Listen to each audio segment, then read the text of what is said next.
Mi querido Juan María Naveja, es para mí un gusto saludarte como siempre en este espacio y para iniciar la semana. ¿Cómo estás? ¿Cómo te fue el fin de semana? Platícame. Pues trágico, Magda, porque, bueno, primero buenas tardes, Magda, buenas tardes a la audiencia. Trágico porque ver lo que está pasando en Haití, en Afganistán, Híjole. nos habla de que en otros lugares están pasándola peor, aunque la veamos difícil. Y molestísimo porque no puede ser autoridades tan irresponsables, Magda, que hagan lo del viernes. ¿Te acuerdas de los bailes del año pasado que Sí, provocaban caray. COVID? Pues lo del viernes fue una Ahí estaban en el réplica. centro Ay, histórico. lleno el Zócalo de la Ciudad de México. Y bueno, pues, ¿qué le hacemos? Si los promotores son el presidente de la República y la jefa de gobierno, ¿qué más podemos hacer? Fíjate que ahora que lo mencionas y justamente venimos de un enlace con Harald Salín que nos platicaba del caso de Chiapas, podríamos pensar, están en semáforo verde, ¿qué problemas en materia de salud puede haber? Conforme se van incrementando los casos de COVID, las camas se van saturando y eso va impidiendo que también algunos otros padecimientos puedan ser atendidos. Que no nos extrañe que el día de mañana nuevamente nos volvamos a enfrentar a esa situación en el centro del país después de eventos como este, ¿no? Ante un aumento de contagios de coronavirus en donde dicen, bueno, la gente se está muriendo menos, pero así sea una vida, sigue contando, Juan María, y así sea un caso más, se sigue sumando esta pandemia. Mira, en esa tarea que me diste el viernes pasado, me explicaban que lo que está pasando en muchos casos es que personas que están aseguradas se ponen una guarapeta que se contagian porque fueron a lugares en donde se contagiaron y luego van a los hospitales y ocupan camas. Son personas que ya están vacunadas. Probablemente no se van a morir, Magda, pero van a ocupar camas. Y en este momento tenemos, yo te hablo del caso de Guadalajara, ya los hospitales COVID saturados. En Ciudad de México, el infantil Federico Gómez está saturado. Esa es la situación que estamos viviendo en el país con el COVID, Magda. Fíjate que ahora que estamos hablando justamente de esta parte, a ver, vamos a checar con producción si nos pueden poner estas gráficas de la encuesta de salud y nutrición que se hace a nivel nacional, Juan María, de la ENSANUT, que habla justamente de las necesidades de salud. ¿Por qué te lo comento? Porque es una gráfica interesante que muestra la distribución de las necesidades que hoy tiene la población. Fíjate, el 38% de las necesidades del por qué está acudiendo a la gente a un hospital es por eventos agudos infecciosos, 25% por enfermedades crónicas, 14% por eventos agudos no infecciosos, 13% que fueron por necesidades de servicios de prevención, 3% por servicios de salud mental y 7% por otros padecimientos. Esta gráfica justamente refiere a esa encuesta del 2020. Ya estamos en medio de la pandemia, Juan María. Sí, y que después se agravó más, Magda, porque en los diferentes hospitales y clínicas no se estaba recibiendo a las personas que tenían enfermedades preexistentes porque había que darles prioridad a los COVID y no correr riesgos de contagio. Ahora, Magda, yo no sé si te acuerdas que hasta hace poquito tiempo nos reíamos de los amigos que iban con el doctor Simi o a las farmacias de similares a comprar los medicamentos o más todavía a consultar Claro. al médico. Hoy, Magda, no hay consultorio de las farmacias privadas en donde la gente cuando compra el medicamento puede tener la consulta, que no estén saturados, que no estén llenos. ¿Qué nos está hablando esto? De que estamos ante una crisis de salud pública más allá del COVID. Independientemente de la pandemia, traemos otros problemas. A mí me parte el alma, créemelo, me parte el alma cuando veo que llega una persona a comprar un medicamento y simplemente no le alcanza el dinero, Magda. A ver, dime una cosa, Juan María, y déjame planteártelo de la siguiente manera. ¿Es desorganización, es falta de presupuesto y de personal? Pues, ¿de qué podríamos estar hablando concretamente para que estemos en esta crisis con muchos frentes abiertos?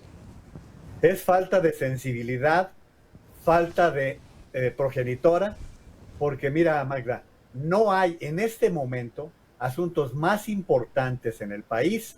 Uno, la salud. Dos, la educación. Tres, la seguridad. Cuatro, la búsqueda de empleos. Y no te los doy en orden de aparición, sino cada quien vive su propia crisis y su propia situación en medio de lo que estamos viviendo. La verdad es que te lo pongo fácil, Magda. A ver, el aeropuerto de Santa Lucía, el Tren Maya, la refinería, no podían esperar un año más. Si de todas maneras no las van a terminar a tiempo, o aunque las fuesen a terminar a tiempo, ¿no hubiera sido preferible canalizar esos recursos para poder atender las necesidades de las personas que no están recibiendo los medicamentos, Magda? Que no salga el presidente con lo que dijo hoy, que está dando que está dando resultado el modelo. No, el modelo está quebrado, el modelo no está funcionando porque la gente va, como lo estaban diciendo hace un momento en Coahuila, Magda, Seguro Social no da la respuesta en atención a citas y en cuanto a la entrega de medicamentos. Y no es porque no quieran los médicos, es simplemente porque no hay. Y mira, ¿qué estaba informándose hoy? Tenemos más de 4,000 médicos y enfermeras y personal sanitario que han muerto a causa del COVID y que es gente que nos ha puesto en el primer lugar de muertos a esta causa. Y podríamos hablar también de que 8 de cada 100 personas contagiadas son de México. O sea, vamos viendo toda esta desgracia en la cual hay prioridad sobre esto, sobre la salud de seres humanos que están perdiendo la vida, Magda. Así es. Fíjate que, híjole, resulta verdaderamente lamentable porque además México es de los países que más gasto de bolsillo tienen en temas de salud. Y me llamaba la atención ahora que comentabas esto de que finalmente se busca una consulta externa a través de las farmacias. Oye, es que ¿quién va a tener dinero realmente para pagarle al sector público, más en medio de una pandemia en donde los hospitales, si te llega a dar COVID, de jalón te piden un depósito de 100,000 pesos, Juan María? Sí, es que cuando tú llegas a un hospital y no tienes seguro, 100,000 pesos ya está barato, Magda. Están pidiendo más dinero que tengas tú. ¿Y quién tiene una tarjeta de crédito con más de 100,000 pesos autorizados? O sea, seamos realistas, bajo qué circunstancias estamos viviendo. Y mira, esto finalmente nos viene a confirmar que teníamos un instrumento que con corrupción y lo que tú quieras funcionaba, que era el Seguro Popular, que alcanzaba a 50 millones de mexicanos. Y hoy tenemos un caos. Así es, lo desaparecieron y el INSABI ni siquiera acaba de instalarse. Sé que vas a platicar con Salomón Chertorivsky, él te dará cifras muy puntuales de lo que era el Seguro Popular. No era un capricho, era un proyecto que estaba funcionando bien y que si tenía sus fallas, pues lo limpias, los arreglas. Y luego, pues mira, creo que afortunadamente hay algunos estados de la República que tienen un poquito más de elementos para poder atender y de recursos para atender a su gente y tienen un hospital civil citadino. Pero ¿por qué no se adhirieron? ¿Por qué no se adhirieron, Juan María? Porque podríamos ver lo que nos comentaba José Ignacio Tapia, ¿no? Justamente Guanajuato fue una de las entidades que no se adhirió al INSABI y que no le fue tan mal desde el inicio de la pandemia, ¿no? Así es, y entonces podemos ver cómo está la gente multiplicándose para ver cómo lo resuelve, cómo atiende las cosas. Y de verdad, Magda, estamos a nuestro riesgo y estamos ante la situación que estamos viviendo con personas que están regresando. Estamos ahorita en el pico que teníamos en enero, Magda, en el mismo nivel en cuanto a contagios y en cuanto a muertos. Más de 100,000 personas se contagiaron la semana pasada. ¿Y con qué salen? Con un festival el viernes por la noche en la Ciudad de México. Vamos a ver cuántas personas se contagiaron a partir de que estuvieron en un lugar en donde nos están diciendo todas las autoridades, no hay que ir a grandes concentraciones, mi querida Magda. Y mira, una irresponsabilidad total. Y búscale y súmale también el regreso a clase C, que sin duda es uno de los grandes temores en medio de esta tercera ola. Justamente te voy a sacar a balcón. Me gustó mucho tu tuit de hace rato, Magda, y creo que la gente lo debe saber. Eso que explicaste en el tuit, lo duro que es para ti como mamá, y eres el reflejo de millones de mamás del país que tienen que entregar a su hijo con la carta responsiva porque te están amenazando, según lo que explicabas, que si no aceptas que en este momento sea presencial, entonces te vas a quedar a distancia todo el año. Eso no se vale. Eso es o al revés, bajo. Juan María. Sí, o al revés. Porque la instrucción es, si lo llevas presencial, se quedan todo el año presencial. Si los llevas a distancia, se quedan todo el año a distancia, pero tienes que decidir porque tu lugar, si ya estabas inscrito en la modalidad presencial, se pierde. Oiga, pero pues es que estamos en un pico, me preocupa que en este momento hay un incremento de casos. No, decida, o es una o es la otra, no hay más. Y aquí hay que decirlo, Magda, no estamos en contra del regreso. Mira, estaba viendo el regreso en Los Ángeles. Hoy regresaron a clases. Está la sana distancia, el uso obligatorio de cubrebocas que cuestan, Magda, cuestan. Y en la entrada el niño llega y lo primero que hace es checar su temperatura. Luego pasa al gel para limpiarse sus manos. Entra a su salón de clases que está más o menos digamos, con aire suficiente y bien manejado porque tienen estos aparatos de CO2. Y cuando un niño se contagia, lo llevan a un salón más pequeño todavía, en donde tienen todos los elementos para poder ser atendidos. Ya no lo estoy poniendo con moños, Magda. Es simplemente vamos dando los pasos cuando estemos listos para que no se contagien, porque se están muriendo niños hasta de meses de nacido.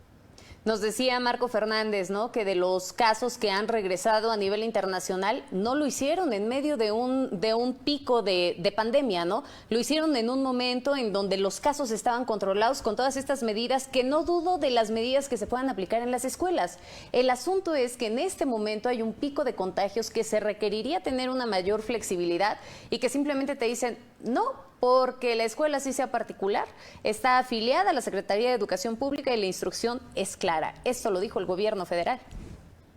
Y el problema es que tenemos 230,000 escuelas, Magda. ¿En qué condiciones se encuentra la infraestructura de estas escuelas en donde ni siquiera se ha revisado que tengan todas las condiciones? Vaya, las elementales, el baño con agua, Magda, el baño para que los niños puedan ir a lavarse las manos con cierta frecuencia. Y vamos a tener salones con 50 o 60 muchachos. El problema que estábamos viendo con el Seguro Social, que en las guarderías están regresando a las madres que no trabajan en actividades esenciales, es decir, es bloquearle y crearle caos a las familias, es no ayudarlos, porque entonces la mamá o el papá va a tener que prescindir del trabajo, Magda. ¿Por qué? Pues porque simple y sencillamente tiene que quedarse a cuidar al niño. De lo contrario, no van a poder dejar, no tienen familiares, no tienen la abuelita, no tienen el vecino que los pueda cuidar. Entonces, esta es la realidad que se está viviendo con esta pandemia, Magda. Fíjate, ¿cuántas mujeres no permanecieron desempleadas porque en sus actividades laborales no les permitían el poder tener tiempo para estar con sus hijos en medio de la pandemia, ¿no? Entonces, pues no había forma realmente de que ellos, de que ellas o estuvieran trabajando o de que estuvieran acompañando a sus hijos con estas modalidades híbridas. Me parece que es una disyuntiva muy fuerte la que se vive en este momento, más como padres de familia, Juan María. Y si te parece, vamos a las pruebas, mi querida Magda. Las pruebas son un aspecto esencial. Como te imaginarás, por lo que me toca andar viajando, pues tengo que ir frecuentemente a la prueba. Y he pasado desde los lugares más económicos, como Salud Digna, por ejemplo, que te puede cobrar casi 200 pesos por una prueba, una prueba de antígenos, así es, o las farmacias particulares en donde te cobran entre 200, 300 o hasta 400 pesos. Yo te digo, ¿qué es lo que está pasando con las pruebas? No estamos realizando pruebas suficientes. Y aquí es cuando hablamos de la escuela. ¿Cada cuándo se van a realizar pruebas? ¿Cómo van a ser las pruebas aleatorias?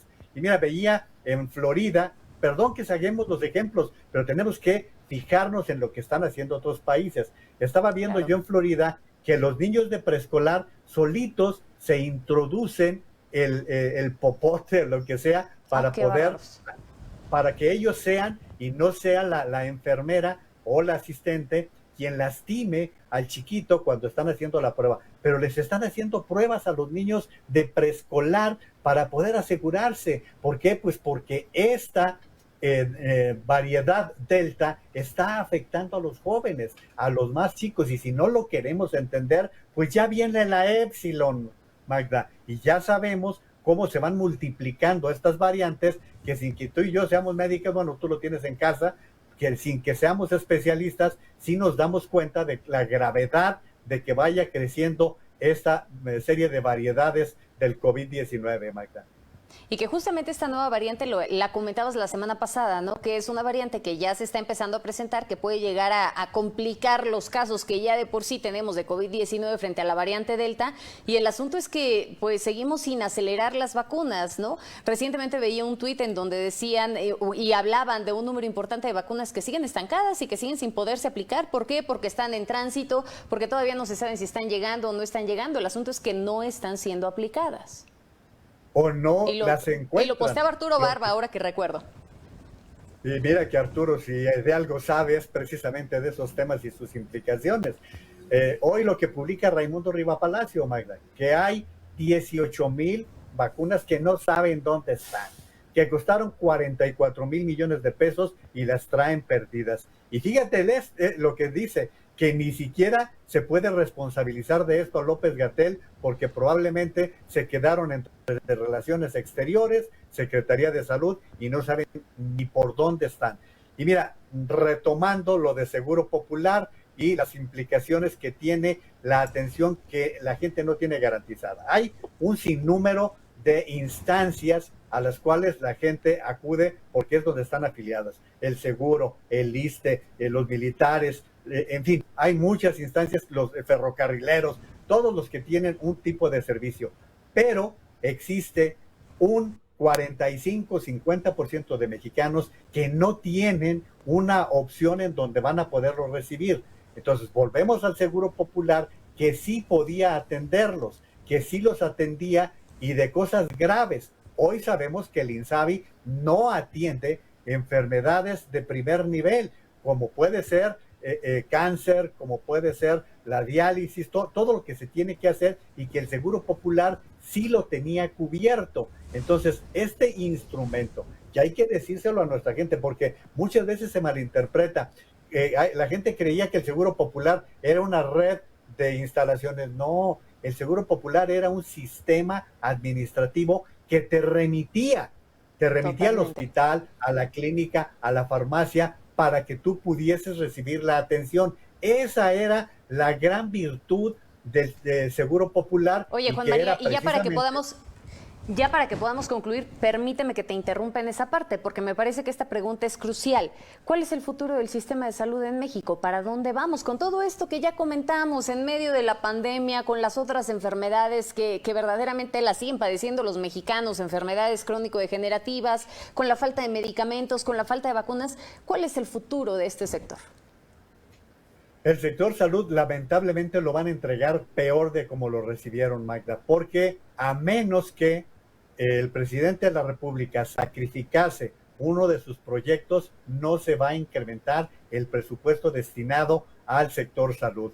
Hoy decía por la mañana que los cientos de fondos, miente, la mayoría de los fondos estaban vinculados con CONACYT y sí se gastaron 300,000 millones que estaban en el fondo de contingencias. Entonces, este tipo de ámbitos, el de emergencias, el de salud, el de educación, no se van a robustecer porque no hay dinero, Magda. Ese es el problema real que tenemos que enfrentar.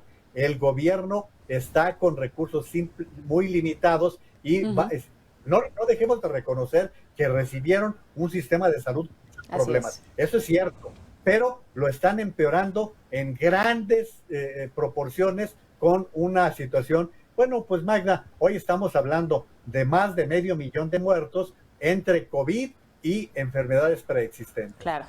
Además, hoy sabemos que de 2018 a 2020, 12% de la población también dejó de percibir ese acceso a la salud, ¿no? Del porcentaje que ya había, 12% menos, una situación que pone a México en jaque frente a esta pandemia y frente a la crisis sanitaria que estamos viviendo. Muchísimas gracias, querido Juan María, te veo mañana. Y como niña aplicada, ese 12% lo sacaste del INEGI, o sea que son del Coneval, datos así es. Oficiales. Del Coneval. Del INEGI y el Coneval, así es. Que son datos oficiales, no te los sacaste de la manga, mi querida Magda. Muy buen día para todos. Que tengas una excelente tarde, Juan María. Nosotros hacemos una pausa, volvemos con más.